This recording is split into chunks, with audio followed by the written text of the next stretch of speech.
Welcome to Lair the Alchemist, where we discuss all things heavy metal and hard rock. For today's episode, I have some very special guests as we are going to be paying tribute to Eric Wagner, as well as discussing Eric's new solo album, In the Lonely Light of Mourning, set to be released on Cruz del Sur Records on March 18th, 2022.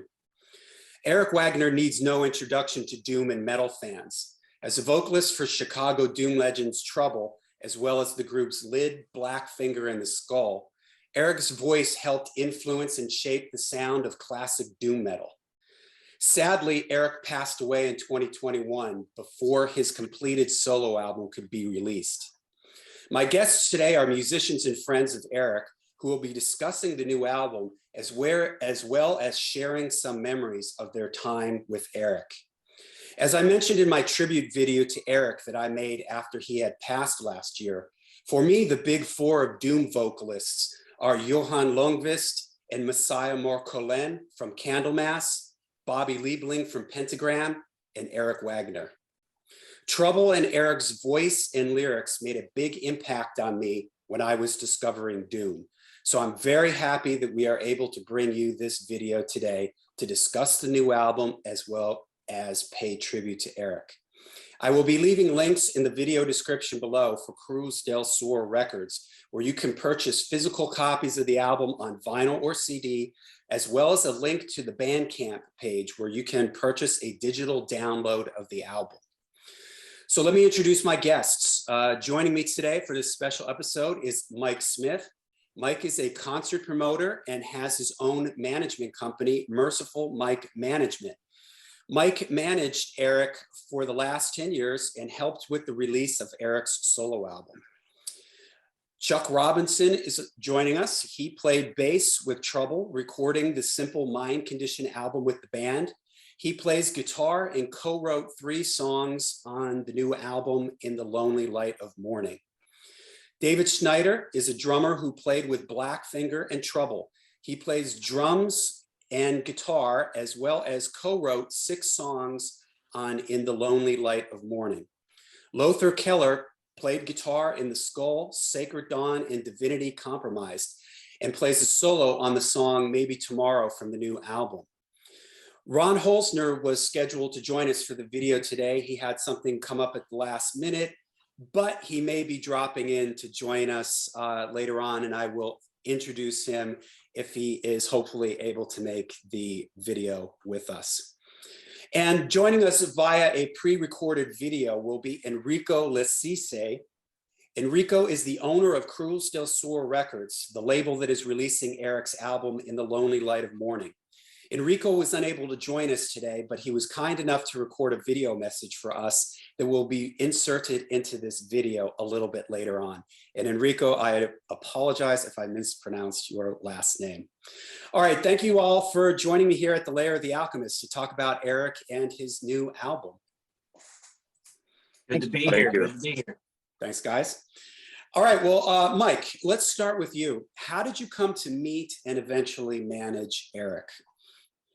My experience with Eric kind of dates back to like 1987, going to see Trouble when they played the very first Milwaukee Metal Fest. And at that time, Trouble was on tour as a support act with King Diamond during the Abigail tour cycle.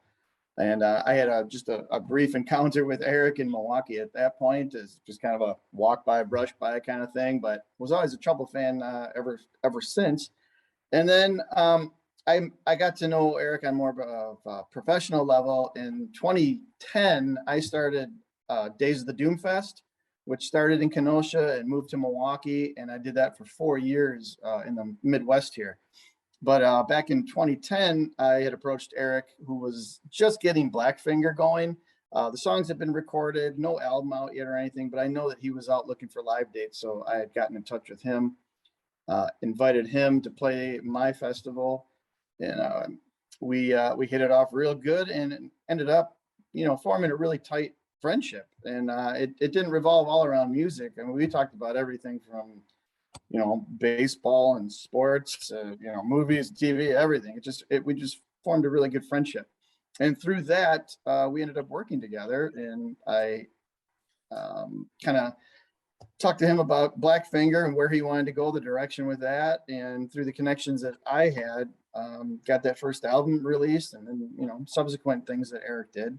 So yeah, I became more of his, you know, personal manager with everything that happened outside of the Skull, so to speak. I helped the Skull with bookings, you know, in my area, a little bit Chicago, Wisconsin. You know, I would take care of those guys, but everything else is what I took care of with Eric, and we formed a real tight friendship. Just, you know, it wasn't always strictly professional. So, and that's how me and Eric, you know, became a working partnership. Thank you. Dave, how did you meet Eric and land up working with him in Blackfinger? And what was it like being in a band with Eric? It was amazing being in a band with him, being a big fan all these years. It started out, I met him doing the audition for the Plastic Greenhead tour. Actually, me and Chuck actually got me that gig. I don't know if people know that or not, but he was talking to Eric. I believe he was doing the telephone interview for a rock and roll magazine in Pittsburgh. And Eric mentioned they needed a drummer because Ole was going to be teaching or something like that. And I met him on the audition. That was what started it all back in '96. We drove out in a freaking snowstorm and got all had a few drinks with Eric the night before and then had to audition the next day. Go ahead, Dave. I'm sorry, man. No, I mean, that and Blackfinger, it was amazing. Again, Chuck called me at work one night and said, guess where Wagner's at? I'm like, where? He's like, he's in Pittsburgh. And I'm like, no way. So we got a hold of him, and it's like, while you're here, man, what, you want to do something? And he's like, yeah, what do you think of the Blackfinger thing? I'm like, if the other guys are cool with us using the name, I'd love to do a Blackfinger too. And that was that, you know, been buddies ever since. Awesome. So Chuck, how did you land up joining Trouble, and what are your memories of being in that band with Eric? There's a lot of info, a lot of good stuff, man. But basically, Dave kind of hit it. I had a buddy of mine had a magazine in Pittsburgh, and I would do reviews for him. And Century Media wanted to buy like 4 or 5 pages, but the thing was they wanted him to do an interview with Trouble to get the Plastic Green Head thing going, you know. And my buddy Eric different Eric calls me, he goes, hey man, you want to do a phoner with Eric from Trouble? And I'm like, they were like my favorite band. I'm freaking out. I'm like, yeah, man, I'll do it. You know? So Eric calls me, and dude, it was the most natural conversation I think I ever had with anybody. And we were on the phone over 3 hours. I think we talked about Trouble for about 6 minutes. And the rest was just like, what do you do, man? You know, like freaking just talking. And then he goes, hey, you know any drummers? And I'm like, yeah, man, I know a drummer. You know, we play Trouble stuff all the time, man. He goes, when can you come out? So I called Dave. What was it, a couple weeks? Week? Yeah. Freaking get in my dad's van, drive to freaking Chicago in a snowstorm. Dave auditions. Ron doesn't show up. Yeah. I end up playing bass for most of the audition. There's a video of all that somewhere. It's a wonder they even talked to either one of us after that. But it was a great time. Dave got the gig, and then something happened at the rehearsal, at the audition, and I fixed Bruce's amp or something, you know, and he goes, you know how to do that stuff. And I'm like, yeah, man, I'm a tech. I can do that stuff. And he goes, you want to go on a road with us? You want to be my tech? So I was Bruce and Ron's tech. And I went on the US tour when they played drums. Yeah. So, you know, and you know, there was a closeness kind of with everybody, you know, like I kind of met Ron sometimes at different Trouble shows, and he kind of remembered me, you know, and then like at the Pittsburgh show when I just was going to go with him and all that. Well, no, that was then. Ron was back by then. He remembered me, but like me and Ron and Eric really kind of clicked, you know, like at that time. Later on, me and Rick got along really well, but at that time it was real easy to get along with them 2 guys. You know, I kind of fit in with those guys. I didn't go to Europe with them. Then Eric quit or something, didn't he? They kind of dissolved for a bit. And Yeah. then they were going to get back together again, and Ron wasn't going to do it. And I still don't know why that was. I was sitting at a bar in Pittsburgh watching the Steelers beat the crap out of the Browns. And I had, believe it or not, I had a cell phone at that time. And Eric called me and he's like, "What are you doing?" And I'm like, "Watching football game." And he goes, "When can you be here?" I'm like, "What?" And he goes, "Well, if you know what you're doing, you're going to be the new bass player." And I'm like, "Okay." So I hauled out there and I auditioned. And I remember sitting for probably 2 weeks, like tabbing out all the bass parts, because I've always played bass and guitar, but I didn't know the bass parts to those songs. And they were pretty tough. You know, there's a lot of stuff to them. It wasn't just your regular everyday stuff. But me and Eric just hit it off, you know. And I mean, you know, then I ended up living with him for God how long, you know. Dave wasn't around then because Ole came back. But I mean, I just stayed with Eric for probably for the first 4 or 5 years I was in trouble, you know. Just was like a brother, man. Yeah. We did everything together, you know. Then he lived at my house, did the lid record at my house. Yeah. You know, like he flew in and he was working on with Dave and a couple other guys. Then it switched up to Danny and he needed 2 other guys. And they were friends of mine. I brought them in and they wrote that whole record in my basement, you know. Yeah. I still have the demo tapes of that with me, Mark and Jerry and Eric. You know, I mean, since 96, 95, 96, man, it's hard not having Eric around now. It's really, he was like never not out of my life, you know. You know, it's kind of hard to deal with sometimes, you know. Yeah. But yeah, I mean, you know. Yeah, thank you. I was gonna play in the Skull. They asked me to play in the Skull very early on. And when they first was going to do it, it was just supposed to be a couple of shows. Is that right, Mike? It wasn't going to be. It was supposed to be a big deal, you know. Yeah, it kind of started out because the skull came together because of that first Days of the Doom Fest. Yeah. Because I had Eric and Blackfinger, Ron was there with Earth and Grave, and then Ole was there with Retrograde. Yeah. So, you know, before the show went on, a couple of weeks prior, Ron and I talked, and Eric and I talked, and they were like, "Hey, why don't we do a couple of Trouble tunes? We'll do a Trouble jam." Yeah. And it worked out really good. And I'm sure that you guys have all heard Eric's story. You know, a couple of weeks after that, he's like, "Hey, I called Ron and I said, you know what's funny? I look a lot like the singer from Trouble." And crazy as it is, you look just like the bass player from Trouble. Maybe we should start a Trouble tribute band. You know, so the Skull kind of formed out of that. So that's how that all came about. So, but they had asked me to play, and me and Lothar was actually kind of working on song. You remember that, Lothar? We were like doing some stuff on some early video program then. And well, it was the iPhone sharing the video. Yeah. And but I just got a really cool job and I was making really good money, and I just it was supposed to be a couple of shows and I agreed to do it.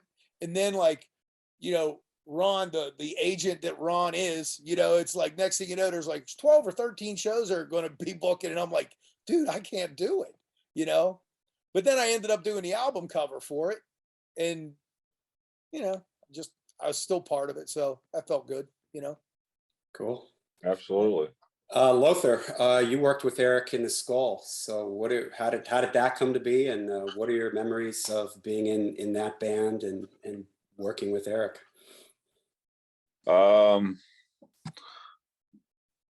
Quite interesting, actually, because the way the Skull came together wasn't really with the mindset that we were going to write music. It was really all with the mindset that we were going to do the Trouble tunes that the current Trouble didn't do live. And a lot of it was the early stuff. And I was totally cool with that. I was like, hey, you know, I love you guys. You know, whatever you want to do, I'll go along with it. Conversations with Eric and Ron, you know, are always like, yeah, it'd be cool if we could write a few tunes, but it was never something that we really dabbled with until after about a year. And as that started to come together, it was really kind of like, well, we got these couple of tunes. We're going out to do a show in Portland, actually. I think it was one that Nate Carson put together.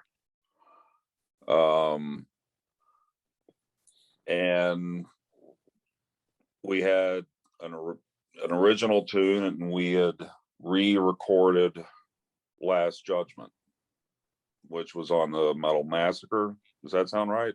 Yeah. The Metal Massacre compilation. 3 or 4. And we were like, yeah, let's record these. And Billy Anderson had actually done the tracking for us out there. And that was actually the first couple of demos that we had recorded as the Skull. We're out there in Portland. And at that point, I kind of was like, maybe something's going to turn out here. So we just went with it. Very cool. Okay, all right. So let's move on and let's discuss the new album, In the Lonely Light of Mourning. I had a chance to listen to the album a bunch of times, and I absolutely loved it. It's full of great heavy riffs a la classic Trouble, but it also shows off different sides, I think, to Eric's songwriting and musical influences. You have some ballads on there. You have some slightly psychedelic moments. The lyrics are fantastic. Eric's vocal performance is great. The recording quality is excellent. Everything sounds great. The drums sound great. The guitars are super heavy. The bass is nice and present. So it's just a really fantastic record. And at this moment, I'm going to share a video with everyone that Enrico, owner of Cruz del Sur Records, made, talking about the new album and working with Eric. So here's a video from Enrico. Well, hello, John. Hello, Mike, Ron, everybody who's watching this. I'm Enrico from Cruz del Sur Music. We had the pleasure and honor to release the Eric Wagner album, In the Lonely Light of Mourning. This happened last year in March. I was approached by Tom Phillips from While I Haven't Wept. He was working for Cruz del Sur as A&R at the moment. He got us in touch with Eric, and it was unbelievable for me. I am still a longtime fans of Trouble, and I couldn't believe we had this chance to work with Eric. Eric was very friendly during the recording, mixing and mastering process, which ended right before the tour in July. And well, in August, when we got that terrible news, we were all shocked, of course. We couldn't believe what happened. Very sad indeed. And we had a brief talk, a very nice talk with, I must say, with Mike, with Ron, about the release of this album, because everything was planned for a November 22 release. We decided to postpone it to March 22, because we didn't want to do things on the emotional wave of what happened. We didn't want to take advantage of that particular moment. We did want to give this album the time, the importance it meant for all of us. It is his last album. We needed time to promote it, to prepare videos for the promotion of this album, and here we are. I must really thank everyone who was involved in the production of this album, starting from Eric, of course, from all the musicians who took part of this, Dave Schneider, Chuck Robinson, Ron Holzner, and Victor Griffin, everyone else. I'm sorry if I forget anyone else. and of course Mike Smith, Tom Phillips. Here is the. I think it's really it's a great album. It's a great testament of what Eric wanted. He wrote me once. He worked on this album for 4 years, and I think you can hear it. It's a very complete album. It reflects a moment of his life. I think very special moment of his life, of our lives, when we're not teenagers anymore. We start thinking about life, death, and everything else. It really gave me goosebumps when I heard some specific tracks, so prophetic, and I think it's a very beautiful album, and I hope everyone will enjoy it. Thank you. Thank you, Enrico, for making that video and sharing it with us. On the new album, in addition to the musicians that are joining us here today, the album also features many guest musicians. Sean McAllister on bass, who played with Trouble, Victor Griffin, guitarist from Pentagram, Place of Skulls, and Death Row, Doug Hakes, guitar from Blackfinger, Matthew Cross, bass player from Blackfinger and Treasure Cat, Tim Reeves, bass player from Lid, and Brian Giano plays cello on one song on the record. So Mike, tell us, was this solo album something that Eric had been thinking of doing for some time? And was it always his plan from the beginning to use various musicians? Yeah, this has been something Eric's been talking about for the last, this is a work in progress from about 4 years ago. So it's definitely been, in the forefront of his mind. He's been wanting to do this for a while. When we decided we were finally going to move forward with this, even before I approached Enrico, we were deciding, okay, how are we going to go about this? And I know Eric always had like a guest list in mind. And we went back and forth with, who we might want on it and everything. And as far as like special guest goes, Victor was always in the forefront. And he's always been, kind of the extended family member within the circle anyway.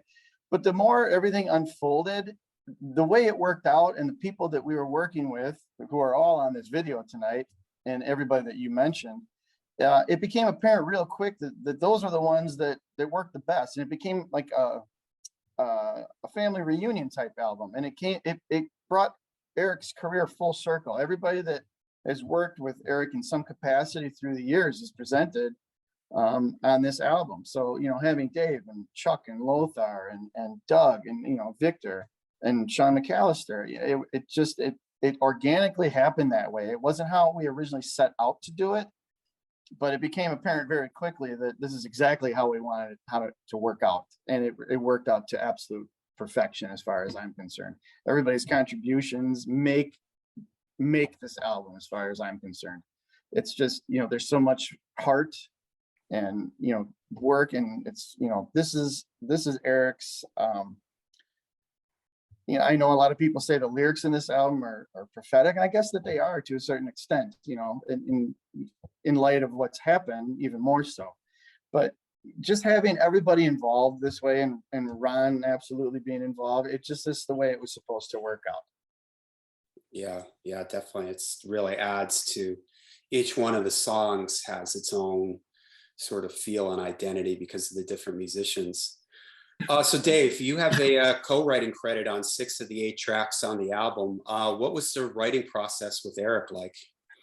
It was great. I would just kind of come up with riffs. I have a little 8-track recorder here in the basement, and I kind of demo stuff out, send him riffs. And if he liked something, he would say in Eric fashion, the one that goes gunk, gunk, gunk, gunk. Do that for the verse maybe twice.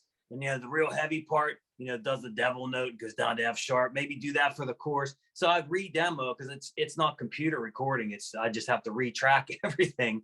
So it was a long process, but it was kind of good because we got to really hatch everything out, So I'd hatch it out until he would fit his lyrics in there and he was happy with it. And we'd move on to another song, That's awesome. Chuck, the guitars sound fantastic on this album, heavy and crushing, and you have some amazing emotional solos. Share with us about getting the guitar sounds and how you worked on your solos, how you approached them. Well, the I did some harmony stuff. Dave did some harmony stuff. It's more like rhythmic solo stuff. The only solo that I'm aware that I only did one solo on the record. And that's on Isolation. Yeah, that's a great one. I love that solo. That song itself has been around. I will tell you, in 1996, when I toured with them, Eric was trying to find a way to steal that song from my other band to put it in Trouble. Like, he was like, that riff. And I'm like, dude, let's do it. We were going to do it in Trouble. And then some people was like, no, you're not going to do it in Trouble. And Eric's like, we'll use it somewhere else. Don't worry about it. You know? So that song has been around a really long time, really. And that solo that's on it has been written forever. It's just that way. And when we went to track that song, and me and Dave rolled in the studio, I took my old 78 Marshall and a Les Paul and plugged in, and Nice. that was pretty much it. You know, it was like, let's go, you know. Can't go wrong there. A Les Paul and a Marshall. Yeah, I think Sounds Doug great. did some, the engineer, I think he did some reamping. We did a reamp track. And I know he added a JCM 800 in there on top of, which is basically the same amp, just for some depth. But it all came out. It sounds great. You know, Eric, like that. Anyway, back to Isolation. Love that riff. So we did that one.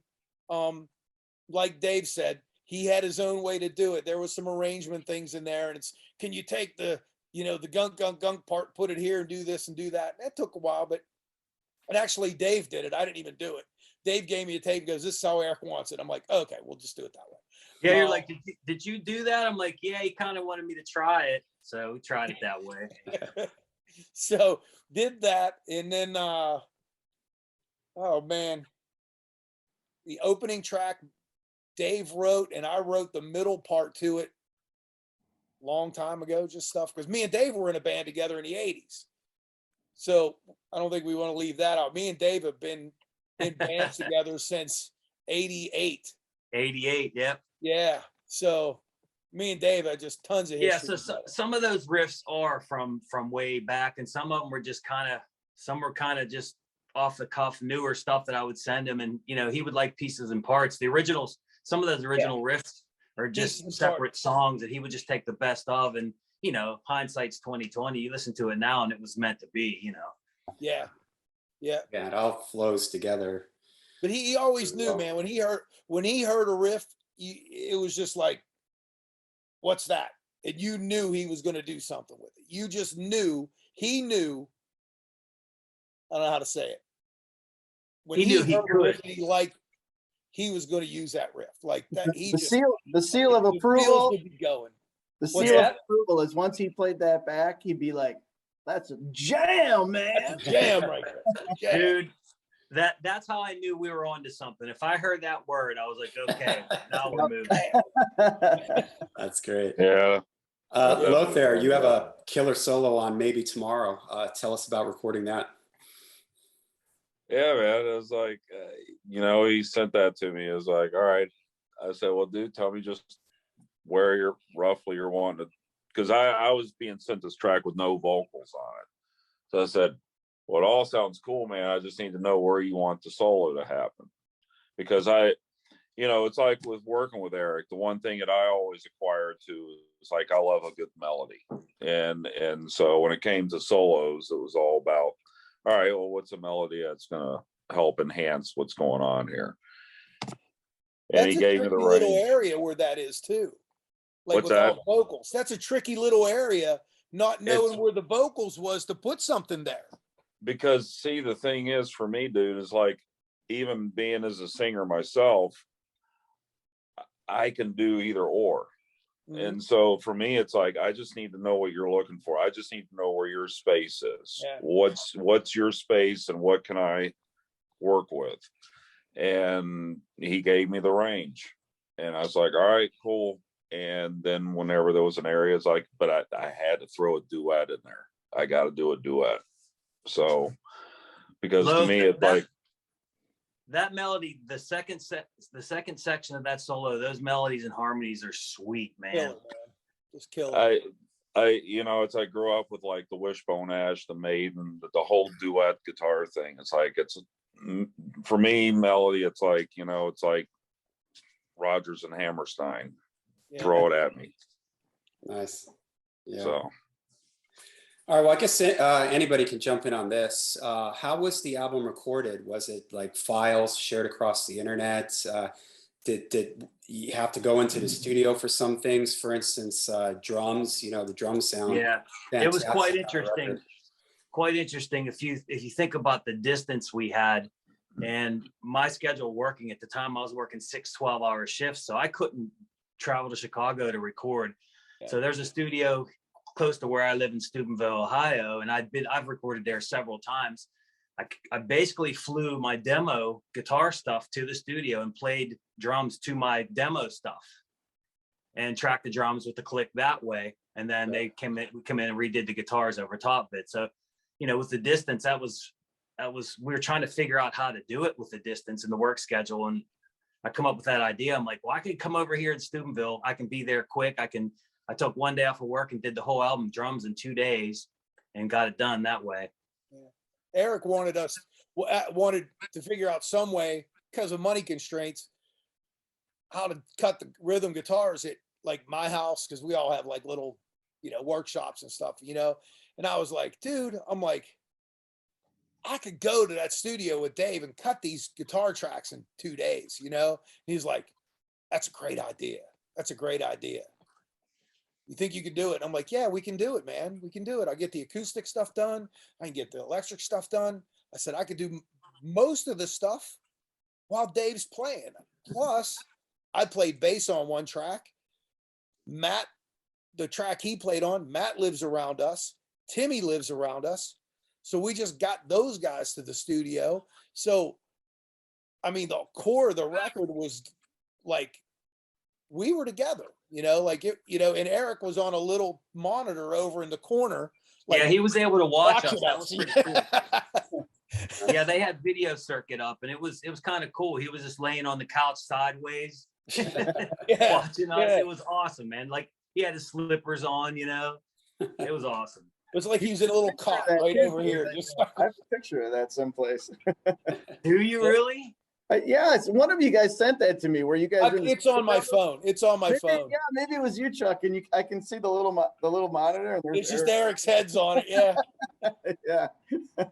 Yeah, the album has a really great, like, kind of warm, natural sound. It doesn't sound like it's over processed or anything. It just has a kind of a warm, open feel to it, which I really dug. So it was both very well done. engineers were very organic. Both of them was like Dan, where we were recording the stuff. He knows Dave's sound. Dave's been there before. Dave walked in, threw his drums up. 10 minutes later, it's like, sounds like Dave playing, didn't take long to mic guitars up. We played, then he would do like a kind of just a sort of rough mix. And then he would mail that file to where Eric was. And Eric was fortunate enough that he was basically living at a studio with Doug. So like, they just throw it up on the board and be like, yeah, man, this is where we're at. This is good, So it was pretty easy. The legwork prior was hard, but doing it wasn't hard. I gotta say though, it speaks volumes to all of you that participated on the album, and coming from my standpoint as a non-player and listening to the final product, it's absolutely, considering, file sharing and okay, here's my part, play over this and that. It's absolutely seamless, and the continuity across the entire album is flawless. You would never know. To me, when you listen to it, you think you guys were all together at one time in the studio banging it out, because that's just how good it sounds. So, kudos to you guys for doing that. Thank you. Well, thanks, man. Thank you. That's awesome. For it to come out like that was, that's all we could ask for, right? Yeah, I couldn't be, I speak for Eric, because I know he was extremely pleased with the way it came out. And then once I dropped the needle on the record, I was just like, wow, I was it sounded so incredibly good. So way to go, guys. Thank you, brother. Thank you. And Doug did a real good job with Eric too, you know, out there, you know, like, you know, not that I doubt Doug's work, but I mean, it was like hearing it back, it was like, you know how like you do a file or you do a song, you hear it in your head and you're like, this is how it goes. This is how it sounds. And then you worry, it's not what it's going to sound like at the end of the day. Right. And when we got it back, it still was home. It still had everything it needed to have. Yeah, you know, absolutely. It didn't really lose. It didn't lose anything. You know, it really didn't. No, all the emotion and the heart is right where it's supposed to be. I mean, it's in the pocket 100% from start to finish. Yeah. And I don't even know that when we were tracking, was Eric, did he even have, Dave, did he have all the lyrics done? Or was Yeah, pretty much. I think, as you know, if we all work with Eric long enough to know, he had his notebook, and sometimes he would, you know, borrow and switch around lyrics, but for the most part, I believe he did. Yeah, he had everything pretty much done. Because he could be notorious for like, this is how the song goes. And then you hear it the next day, it's like, no, we got to change all this. Well, yeah. But you know what? Sometimes it could have been a little frustrating, like, oh man, we got to redo it. But he knew what he wanted it to be. And when you listen to it, you go, yep, there you go. That's why, you know? He was very conscious of how each song would flow in and out of another, you know, not just lyric wise, but theme wise. I mean, he would look at an ending word from one song to the beginning of a word to the next song. I mean, it all meant something to him, and he had it up here. He knew exactly how he wanted that to all flow. It wasn't just words; it was notes. It was down to the note that like the one song that Dave wrote. Like me and Dave went in the studio. I played my first tracks on it, and Eric's like, "What are you doing different?" I'm like, "What do you mean what am I doing different? I'm playing it like me," and he goes, "Play it like Dave." Walk with me to the like, sun. It was just how like a note ended. You know, it wasn't even like, it was just like you would just not even probably pay attention to it. But that dude freaking heard everything, like every detail. Hey, Mike. Hey, Mike. Yeah. How many times did he give you like the album list to listen over and see what you thought of that order? I got to tell you, because we would go through it. We would, you know, get an order and he'd be like, hey, what do you think of this one? And we would talk back and forth. I swear, I think I have like 70 different playlists on iTunes of all those songs in different orders. And I, you know, just when we were like, okay, this is it. And he'd be like, yeah, man, this is it. Oh man, it's done. And then I'd get up the next morning and he'd already text me and be like, hey, what do you think about this one? And I'd be like, oh, come on, Eric, we just had it, you know? Yeah, because he'd be up at three in the morning. He'd get up at 3 in the morning and have like 3 or 4 hours of coffee and listening in when you get up. Yeah. So we went back and forth for, oh my God, weeks and weeks, putting those tracks in the order it eventually came. But which goes back to, he knew exactly what he wanted, and he had to hear every nuance to make sure that flow through the entire album is where he wanted it. So right, because he wanted to hear every aspect of it so he can make that decision. Right. Absolutely. Yep. Yeah, that's awesome. Mike, there's a video for the title track, In the Lonely Light of Mourning, which has various pictures of Eric from his youth as well as his time in various bands. The song and the video are very emotional in the light of Eric's passing. Tell us about the making of the video. Most of those pictures that you see were provided. Chuck, you put some of those pictures in there, but at Eric's memorial, his family had put together a slideshow with pictures throughout Eric's life. And I mean, when you watch the video, you can see just how personal some of those are with, you know, his kids growing up through the years. And so, you know, big thank you to Eric's family and his kids for allowing us to use those pictures in that video, because I think it gives a much more you know, personal look into Eric's life that, you know, a lot of people outside of, you know, his immediate family and friends, you know, wouldn't see that side of him. I think they always knew there was that side to him, but now you got to see it. And I think seeing those pictures in combination with the lyrics of the video and just the song in general really brings it home to what type of person Eric was. Yeah, it's a fantastic job. Okay, let's do a final go around, and everybody can share some final thoughts on the album and on Eric. So let's start with you, Dave. Well, I mean, for me, from start to finish, just working with him has been an honor. I've been a fan. When I got the Trouble tour, I was beside myself. Then the Blackfinger, same thing. That when we were writing, for him to even consider something that I wrote was an honor to me.